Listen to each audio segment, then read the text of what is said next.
ये बहिन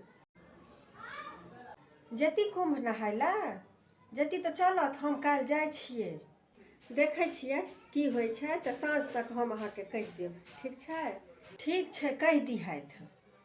ये चाची माँ नहीं जेतै नहाय लए बुझलियै कतौ हरा ढारा जेतै तऽ हमसब कतऽ तकबै लोक सब कहै छै कि जे ओतऽ बड्ड रेरा छै। ये बौआ अहीं सब मना करैत हेबनि माँ के जाय से बुझलियै नहि तऽ हुनका तऽ सबसँ बेसी मन होइ छनि जायके।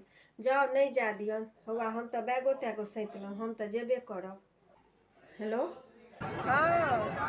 हाँ चाची पहुँच गेलहुँ ठीकसँ। हम जे कहलहुँ जे अहाँ मायके आबऽ दियौ हमरा संगे तऽ अहाँके की भेल जे मायके हरा देत भीड़मे। देखाउ तऽ कनि से देखियौ ने विश्वास होइए तऽ देखियौ। हाँ ये ठीके बड़ नीक लगै छै।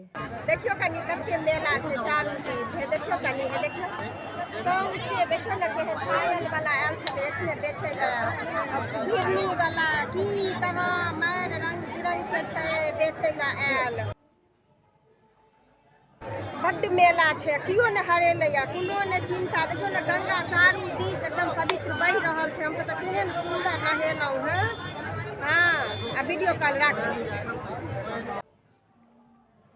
अच्छा की हेतै तऽ फेर से एक हाँ खूब नीकसँ नहेलहुँ बड्ड नीकसँ पूजा पाठ सबटा केलहुँ खेलहुँ आ पुलिसवला जगह जगह अनाउंसमेंट करै छै कि माता राम सब अहाँ सब ओरिया के नहाउ कोनो चिंता नहीं जे छूटि जायब से घबरायब नहीं। गामके नाम आ थानाके मोन अछि ने तऽ हमसब कोरियर द्वारा पठा देब अहाँके। हाँ पुलिसवला जगह जगह अनाउंसमेंट करै छै जे कोनो माता रामके डरायके काज नहीं छै हमसब अहाँके साथ छी। पुलिस वाला और आर्मी वाला सब देखियो कनि चारू दिस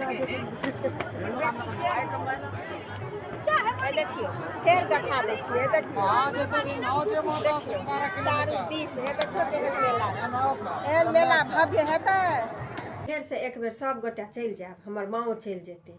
हाँ आब हम अहाँ माँ के लऽ कऽ फेर आयब ने पैसो खर्चा होइ छै ने।